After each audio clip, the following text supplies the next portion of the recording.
다시 6주차 뭔 얘기를 하고 싶어 하는지 알겠죠? 뒤에 위험 이전과 관련해서 이거죠. 위험의 원칙은 기본적으로 매도인에서 매수인에게 넘어갑니다. 그거는 불변의 진리예요. 매도인에서 매수인에게로 소유권이 넘어가는 게 당연하듯이 위험 부담에 대해서도 매도인에서 매수인으로 넘어가는데, 물론 이게 여기서는 CISG는 소유권의 이전 시점에 대해서 얘기를 하고 있지 않기 때문에 위험 이전 시기에 대해서만 이렇게 67조, 68조, 69조로 나눠서 설명을 하고 있고, 67조는 쉬워요. 운송을 포함하고 있으니까 어떻게 하면 돼? 최초 운송한테 비비면 돼.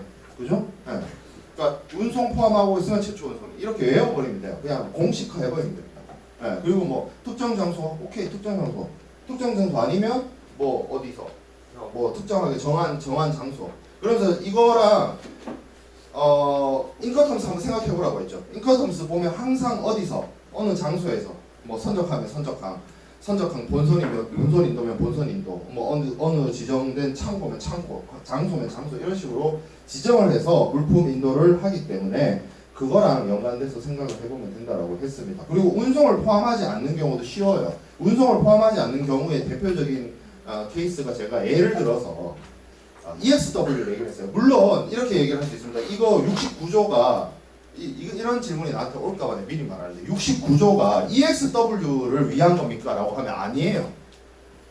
그러니까 이런 게 있어요. 그러니까 제가 예시를 들잖아요. 예시를 들면 그건 그냥 이그젠플이에요. 예시예요. 모든 게 그게, 그러니까 어떤 내가 예를 들어 정의를 내렸을 때 그 정의를 내린 것과 이퀄의 의미는 아니에요. EXW가. 이거 말고도 있어. 근데 우리가 생각을 해봤을 때 운송을 포함하지 않는 매매라고 하면 대표적으로 EXW 같은 게 있다는 거죠. 그러면 EXW 같은 경우에는 보면 여러분들이 상무론이나 그 무역학 개론에서 배웠던 것처럼 매도인의 영업소에서 인도됩니다. 그러면 운송을 포함하지 않는 경우도 공식처럼 뭐 하면 돼요? 매도인의 영업소에서 넘어간다. 뭐 매도인의 영업소 아닌 장소에서 넘어간다. 이것도 정하기 나름이죠. 그렇게 할 수 있어요. 그렇게 나눠서 생각을 해보면 되는데, 이제 어려운 게 68조라는 거죠. 운송 중 전매입니다. 근데 이 운송 중 전매에 대한 내용을 읽어보면 CISG 원문이 되게 그렇게 자세하게 친절하게 알려주지 않아요. 그래서 굉장히 혼란을 줍니다. 운송 도중에 매매가 이루어진다. 운송 도중에 매매이기 때문에 운송하기 전에 매매와는 달라요. 당사자가 달라집니다. 그래서 제가 그때 사전제작 강의에서도 그 얘기를 했죠. A, B와의 거래가 아니라 이 B라는 사람이 운송되고 있는 물품을 다시 C한테 파는 거래다. 그러면 이게 좀 달라진다. 정상적으로 A에서 B한테 넘어가는 거래는 아까 우리가 본 것처럼 최초 운송인한테 넘어가든지 매도인에서 영업소에서 넘어가든지 물품이 인도될 때 매도인에서 매수인에게로 위험이 이전하게 됩니다. 근데 지금 A에서 B가 아니라 B가 물품을 확인할 수 있고 A가 물품을 선정한 게 아니라 운송 도중인 물품을 B가 C한테 넘기는 거예요. 그럼 어떻게 정할 건데? 기본적으로는 계약 체결 시점이 맞겠죠. 그렇죠? 근데 계약 체결 시점이 어느 상황이야? 물품이 배 위에 있어요. 배 안에 있어요. 망망 배 위에 떠 있어요. B도 물품의 상태를 모르고 C도 물품의 상태를 모릅니다. 그럼 어떡할 건데? 보통 이 경우에, 이런 식의 경우에 C가 보험을 들면 전 구간에 대해서 해상보험을 들지 않느냐. 그러면 그 C라는 새로운 매수인이 물품에 대해서 어떻게 보면 위험 부담을 담당하기 위해서는 C한테 어떤 위험이 기속이 돼야 되고, 그런 경우에는 앞으로 당겨진다.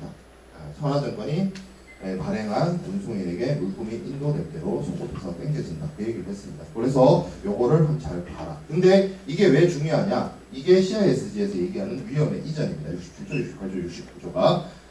그리고 앞서 계속 강조를 했다시피 CISG는 소유권에 대한 이전이 대한 규정이 없고요. 다만 여러분들이 본 위험 이전과 관련된 규정만 존재할 뿐입니다.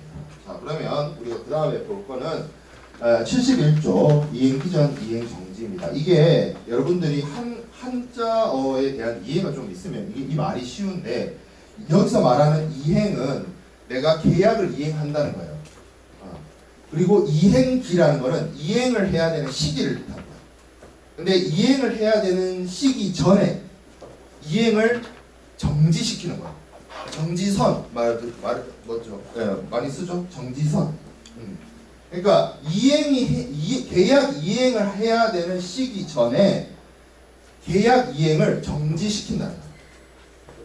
왜? 왜 그럴까? 상대방 눈빛이 이상해서.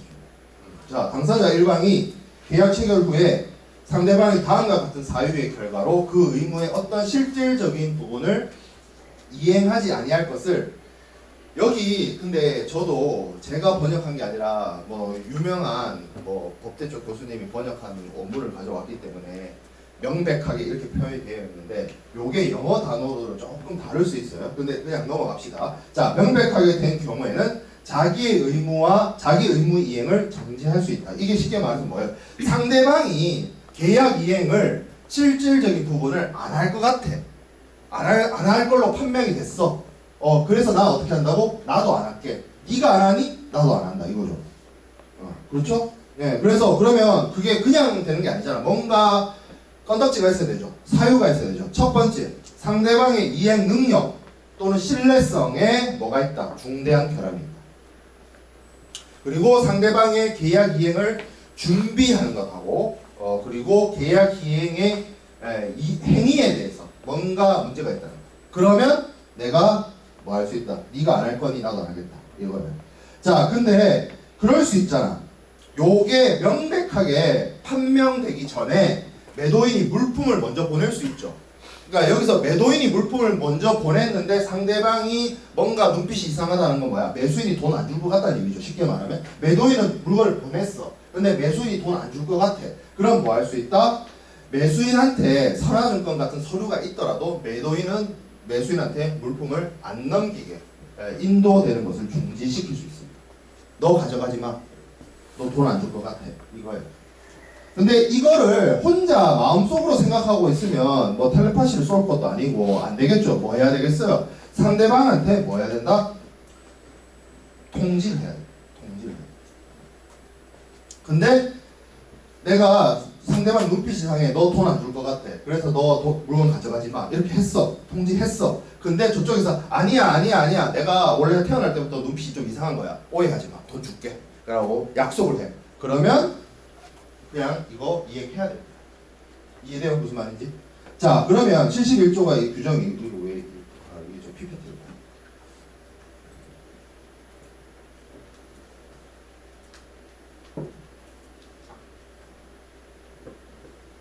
그냥 이렇게 봅시다. 자, 72조도 있어요. 우리가 아까 이제 본 거는 71조고 72조도 있습니다. 이행 기전. 그러니까 이것도 또한 마찬가지 표현이죠. 계약을 이행하기 전 단계에서 계약 해제를 할 수 있어요. 앞에는 정지였어. 근데 여기는 해제야. 그러면 뭔 차이가 있느냐?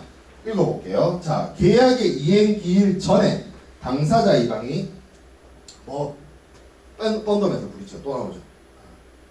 계약의 본질적인 위반을 범하게 돼요. 이게 뭐하다? 분명하다. 71조는 이거였잖아. 71조는 뭐예요?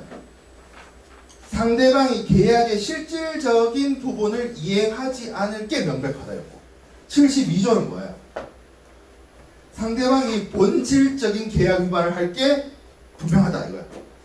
달라요. 다르게 구분을 해놨어요. 네, 그래서 어떻게 한다?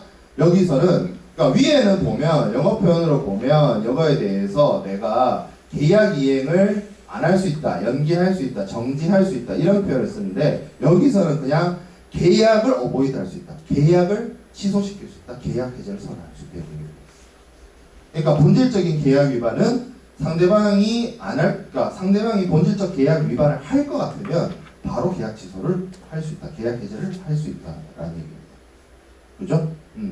자, 그리고 시간이 허용되는 경우 당연히 계약 해제를 선언하고자 하는 당사자는 그 이행에 관해서 어떤 통지를 해야 되겠죠. 상대방에게 통지를 해야 되고 그리고 이것 또한 마찬가지로 내가 너 눈빛이 이상하다, 계약 해제할래 라고 했을 때 상대방이 내가 눈빛만 그래 나 진짜 계약 이행할 거야 라고 뭔가 개런티를 하면 그냥 이행을 해야 되는데 만약에 이런 거 있어요. 내가 상대방이 너 본질적 계약 위반했어. 나 너 계약 해지할 거야 라고 선언을 했는데 저쪽에서도 응 나도 계약 이행 안 해. 이렇게 돼버리면 뭐 굳이 통지할 필요는 없다. 그 얘기가 여기 72조 3항의 내용.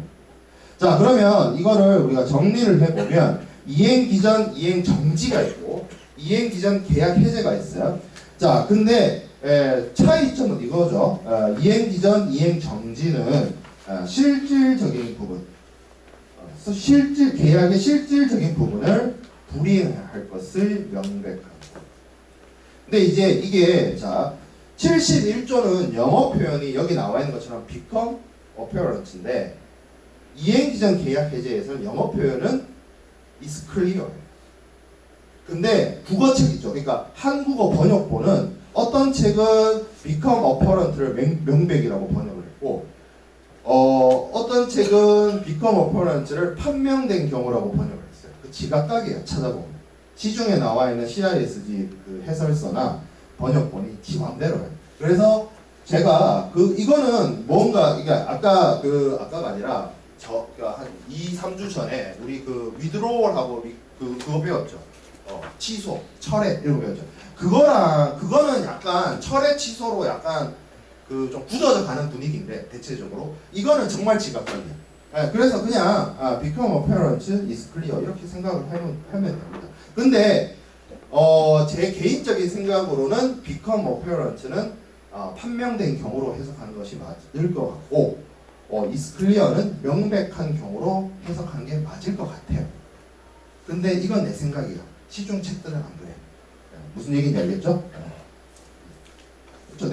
그렇잖아. 내가 해석한 전국에 얼마나 수많은 무역학과가 있고 그 무역학과마다 교수님들이 있는데 다 생각이 다른 거니까 내가 그 양반들한테 다 나보다 선배이거나 나이 많은 할아버지들인데 뭐 이렇게 합시다 할 수 있는 건 아니고 그냥 내 생각은 이렇다고.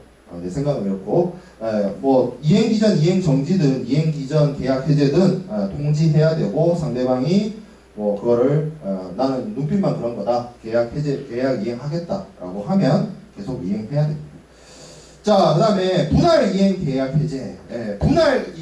계약의 분할 이행에 대해서 우리가 앞서서 계약의 법리를 이야기할 때도 얘기를 했었고, 물품의 인도 의무나 이런 거에 대해서도 얘기를 했었고, CISG에서도 분할 이행의 계약 해제에 대해서 얘기를 하고 있어요.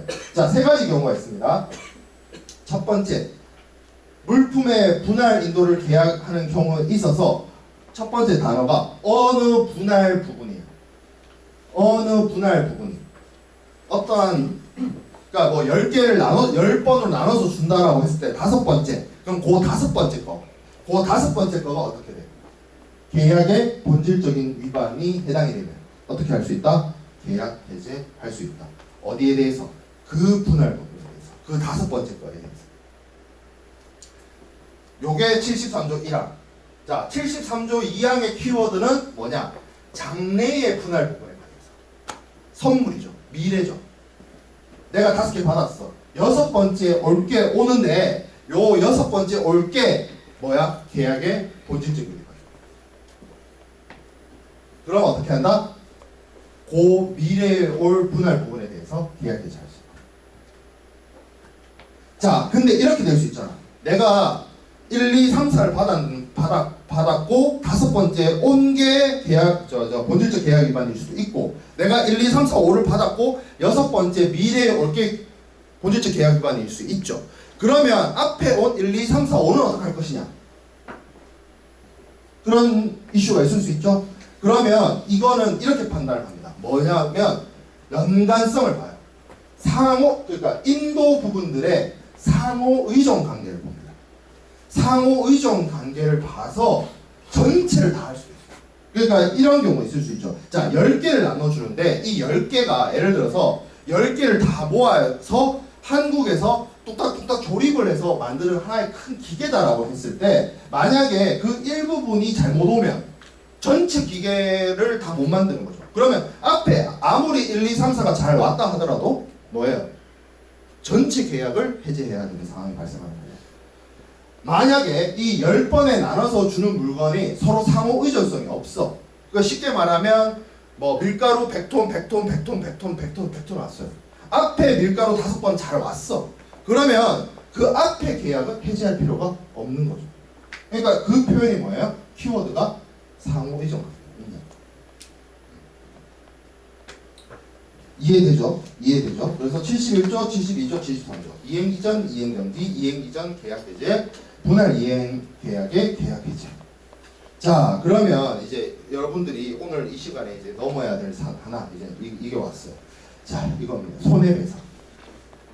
우리 제가 앞에서 시작할 때부터 손해배상 얘기를 했는데 CISG가 손해배상에 대해서 어떻게 하라라고 정의를 내리고 있습니다. 자, 그러면 74조에 손해배상 산정의 원칙, 당사자 일방의 계약 위반에 대해서 손해배상액은 이익의 손실을 포함해서, 그러니까 이익 손실분이 포함돼요.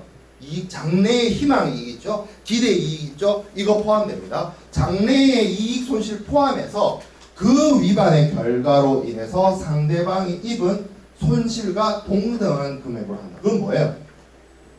손해배상액 이퀄 상대방이 입은 손실 플러스 뭐야? 기대이익. 산식이 나오죠. 산식이 나옵니다. 자, 그러한 손해배상액은 계약 체결 시에 위반의 당사자가 알았거나 알았어야 할 사실 및 사정에 비추어서 이 길이 말이 긴데, 자, 계약 위반에 가능한 결과로 예상했거나 예상했어야 하는 손실을 초과하지 못한다. 이게 무슨 얘기냐면, 자, 내가 100억대 거래를 해요. 물품 가격 총액이 뭐 단가나 이런 거 했을 때 한 100억 정도 돼. 그런데 손해배상 청구액이 예를 들어서 1000억이 왔어. 1조가 왔어. 이게 예상돼? 예상되는 범위를 넘어서죠. 우리가 하는 거래 총액은 100억짜리 거래인데, 그래 100억에 플러스 알파 돼가지고 뭐 희망이 이런 거 상실분 뭐 어쩌고 저쩌고 더 하고 해가지고 한 200억까지는 뭐 그렇다 치자. 야, 손해배상액이 1000억이 되는 게 말이 되냐? 이 얘기예요, 이 얘기. 그러니까 우리가 가능한 예상할 수 있는 범위를 넘지는 못한다. 손해배상액을 산정을 하더라도. 자, 그리고 75조. 자, 그러면 이제 구체적으로 손해배상을 산정하는 방식이 있는데 75조 규정이 있고 76조 규정이 있습니다. 자, 그럼 75조는 뭐고 76조는 뭐냐면 75조는 대체 거래 시의 손해배상이고 76조는 시가에 의한 손해배상. 이게 포인트가 접근이 조금 달라요. 자, 75조부터 볼게요. 75조에 보면 그런 말이 있습니다. 계약이 해제되고 해제 후에 합리적인 방법과 합리적인 기간 내에 매수인이 등장합니다. 더 바이어. 두 번째 줄에 영어 표현은 두 번째 줄, 한국어 표현은 첫 번째 줄. 자, 그 다음에 76절 볼게요. 76절 10번 슬라이드. 계약이 해제되고 또한 물품의 시가가 있는 경우 손해배상을 청구하는 당사자는 제75조에 따라 구매 또는 재매각을 행하는 경우 아니할 때 계약 대금과 해제 시 시가의 차액뿐만 아니라 어쩌고 저쩌고 시가하고 비교. 그럼 무슨 얘기냐면 손해배상액을 우리가 앞에서 얘기를 할 때 상대방이 입은 손실이라고 했잖아. 기대 이익이라고 했잖아. 그러면 이 75조는 내가 이 원래 A하고 B가 하고 있으면 이 A하고 B 사이의 거래가 틀어져서 이거 말고 다른 거래 대체 거래를 하고 그 대체 거래하고의 비교를 통해서 내 손해배상액을 산정하는 방법이고, 뒤에 있는 76조는 뭐야? 시가하고 내 지금 손실의 내 이익 상실분을 계산하는 방식. 구체적인 계산을 할 때. 그래서 먼저 대체 거래의 손해배상액을 봅시다. 자, 매수인이 대체품을 구매하거나 그렇겠죠? A가 그러니까 매도인이 물건을 팔고 매수인은 물건을 사잖아. 근데 물건 파는 사람이 계약 위반을 했어. 그럼 매수인 입장에서는 예를 들어서 이게 중요한 원재료라고 칩시다. 근데 매도인이 공급을 못 해줘. 그럼 나는 누군가로부터 구매를 해야 돼. 그렇겠죠? 그리고 매도인이 물품을 재매각한 경우 매수인이 돈을 안 줘. 매수인이 물품을 인수를 안 해. 근데 나는 만들었어.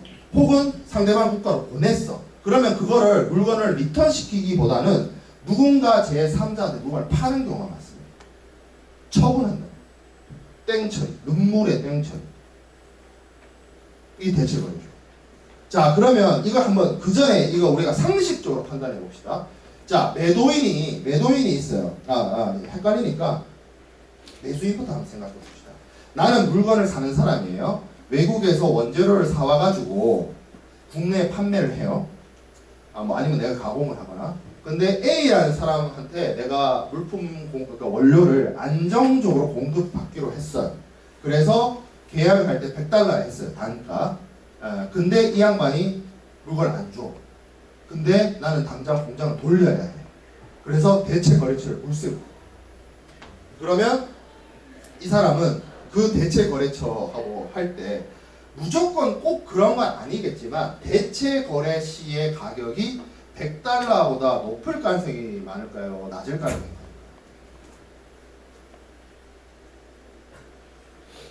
많을까요? 이렇게 생각해보죠. 자, 내가 원하는 물품을 100달러에 공급하는 사람이 있고 120달러에 공급하는 사람이 있다고 칩시다.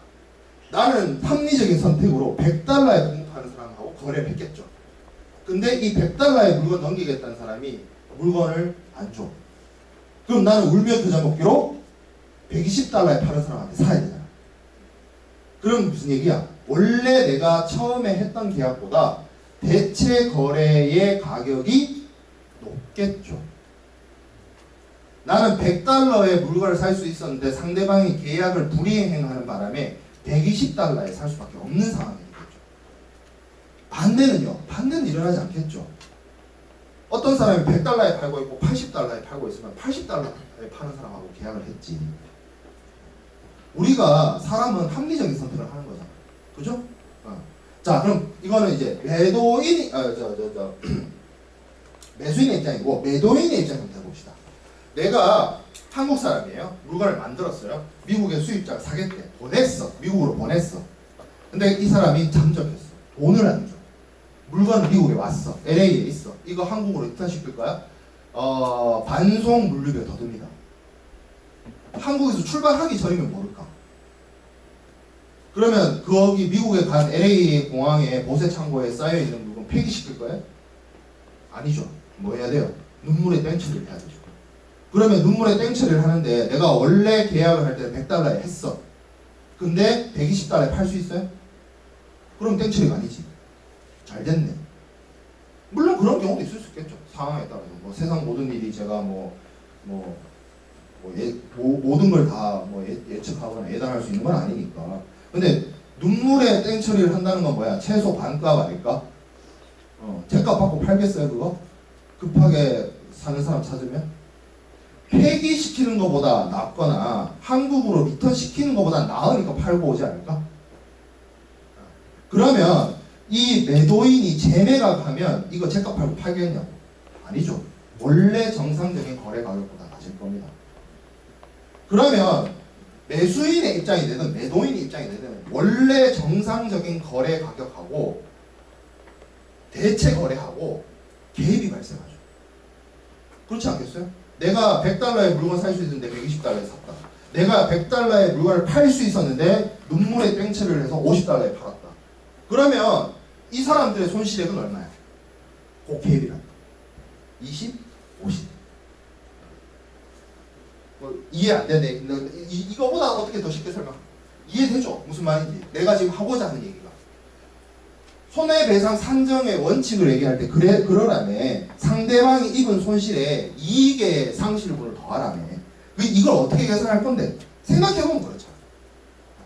아니 근데 꼭 대체 거래를 해야 됩니까? 대체 거래 안 할 수도 있어요. 대체 거래 안 하면 어떻게 하면 돼요? 76조로 가요. 시가.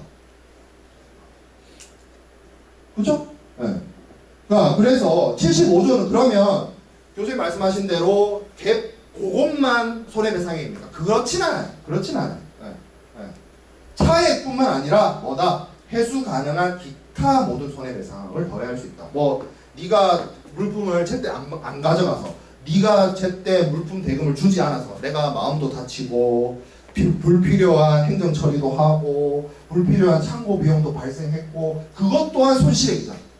그죠? 그것도 손실액이잖아.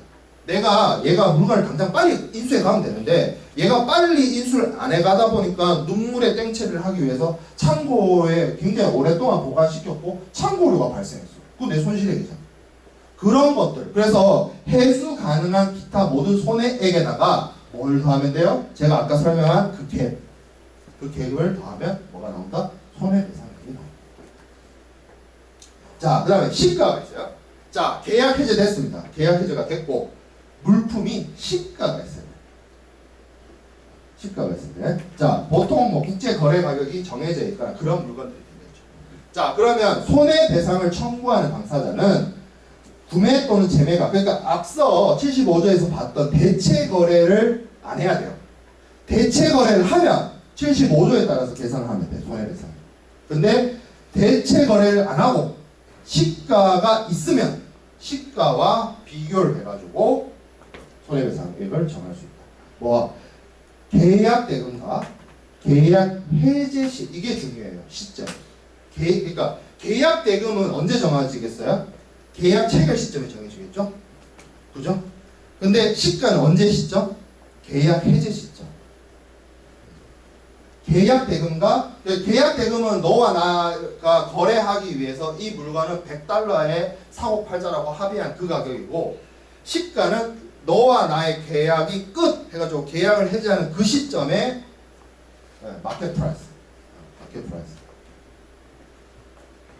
그거하고의 뭐 갭. 거기다가 아까 제가 추가로 설명한 것처럼 회수 가능한 기타 모든 손해배상액을 더한 게 뭐가 된다? 손해배상입니다. 자, 그러면 시가는 또 고려해야 될 게 하나 더 있어요. 왜 그러냐면 시가라고 했을 때 서울에서의 가격인 것인지 제주도에서의 가격인지 다를 수 있죠.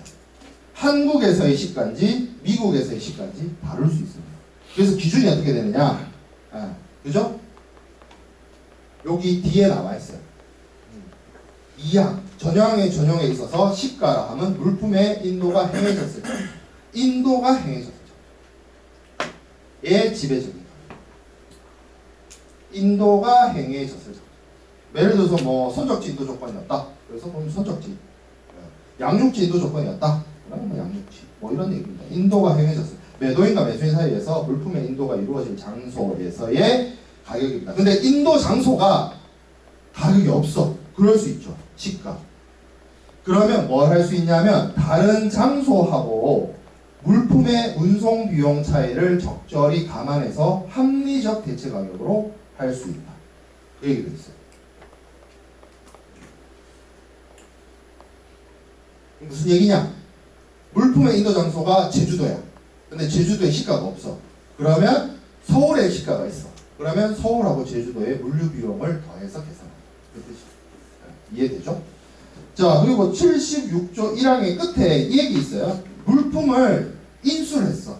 인수를 했다라고 하면 그때는 계약 해제 시점이 아니라 물품 인수 시가를 적용한다. 요건 예외적인 경우죠. 물품의 인수가 있었다라고 합니다. 인수한 토의 개념을 기재했다.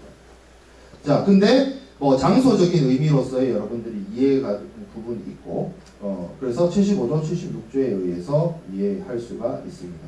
자, 77조 계약 위반을 주장하는 당사자는 이익의 손실을 포함을 해서 그 위반으로부터 야기된 손실을 경감하기 위해 사정에 따라 합리적인 조치를 취해야 합니다. 이건 너무나 당연한 거예요. 계약 위반을 주장하는 쪽이 이익 손실을 포함해서 손실을 줄이기 위해서 노력을 해야 된다. 피해를, 그러니까 예를 들어서 내가 상대방이 불을 냈다라고 칩시다. 아, 그럼 뭐 불 구경할 게 아니고 뭐 하라는 얘기예요? 불 끄라는 얘기죠. 내가 불을 낸 거 아니더라. 상대방이 잘못했다고 해서 그 피해액을 키우거나 늘리거나 하는 것을 하면은 안 된다. 만약에, 그래서 이게 어떻게 보면 신의 성실 의무하고도 연관이 지어져요. 그래서 만약에 이렇게 어떻게 보면 이게 일종의 보험 사기단하고도 같은 거예요. 그러니까 손해가 발생하면 그 손해로서만 충분히 상대방에게 손해배상을 청구하면 되는데, 상대방의 책임이 있다는 이유로 옳았구나 이러면서 다 뜯어 고쳐야지 이런 식으로 접근하는 거 있죠.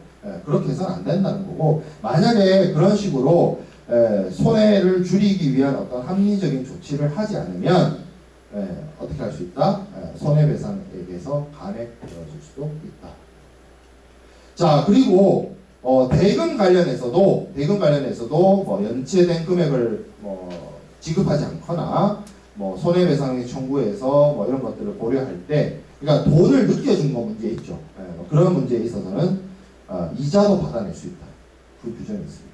돈을 예를 들어서 뭐 여간 늦게 준 게 아니야, 뭐 한 1년 늦게 줬어. 뭐 그러면 당연히 1년 동안에 연체 이자를 청구할 수 있겠죠. 그러면 만약에 매도인 입장에서 매수인이 대금 지급을 한 1년 이상 안 했다라고 할 때 손해배상을 청구할 때 뭐 하면 돼? 내가 이 손실액에다가 연체 이자액을 더해서 손해배상을 청구할 수 있습니다. 자, 그래서 77조 뭐 이런 부분들 74조부터 해서 정리를 했고, 제가 앞서서 손해배상 산정 원칙 할 때 얘기를 했습니다. 손해배상의 일반 원칙은 상대방의 입은 손실 더하기 기대이익과 실리이익을 포함을 한다는 거고, 자, 대체거래를 기준으로 손해액을 산정하는 방식도 있고 시가에 의해서 손해배상액을 산정하는 방식도 있어요.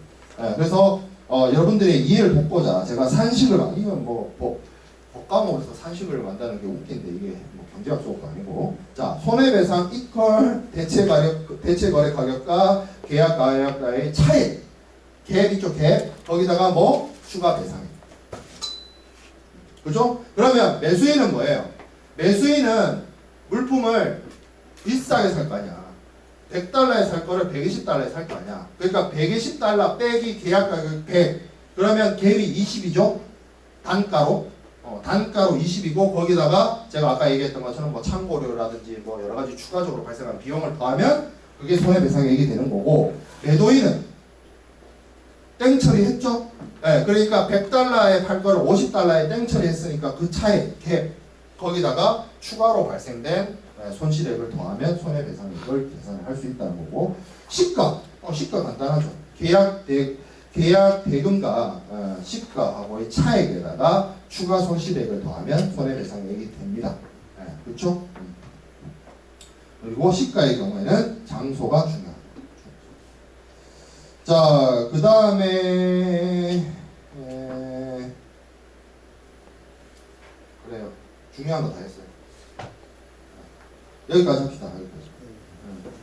요거 한 79조, 그러니까 CISG에서 한 10개 정도 남았어요. 79조부터 88조까지가 남았는데, 이거는 뭐 그렇게까지 중요한 건 아니라서 이게 뭐냐면 요게 약간 부수적인 거예요. 계약 해지하고 손해배상을 하게 되면 물품이 아직 리턴이 안 된 상태에서 그 물품을 누가 보관하고 있느냐 뭐 등의 문제가 85조, 86조 이런 쪽에 나오는데, 이거는 우리가 중간고사 끝나고 그럼 언제가 되지?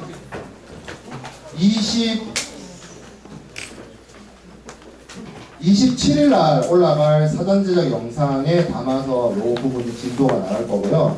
20일 날에는 제가 사전 영상 제작 영상을 올리지 않겠습니다. 그래서 여러분들 중간고사 공부하면 되고, 바로 일주일 뒤, 일주일 뒤 25일 날 1시 반에 여기랑 어디?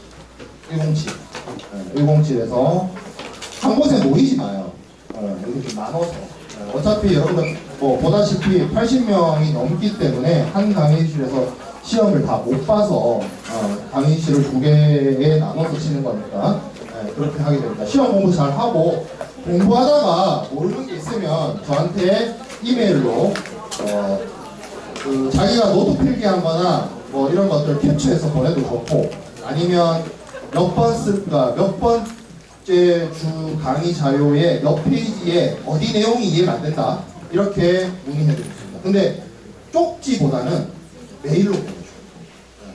나는 이메일을 실시간 확인을 해야 되지만 쪽지를 확인하려면 데스크탑에 앉아서 로그인해서 들어가 봐야 돼요. 그러면 교수님 입장에서 접근성이 이메일이 훨씬 낫겠죠. 그래서 이메일로 보내주면 제가 뭐 지금 사실은 뭐 출장이 있긴 한데, 금요일날 목금 출장이 있긴 한데, 뭐 출장 때문에 너무 바쁘지 않으면 적어도 주말 동안에는 답변을 주도록 하겠습니다. 공부하는 거 있으면, 공부하다가 궁금한 거 있으면 그렇게 질문을 하기 바랍니다. 네, 마칠게요. 네.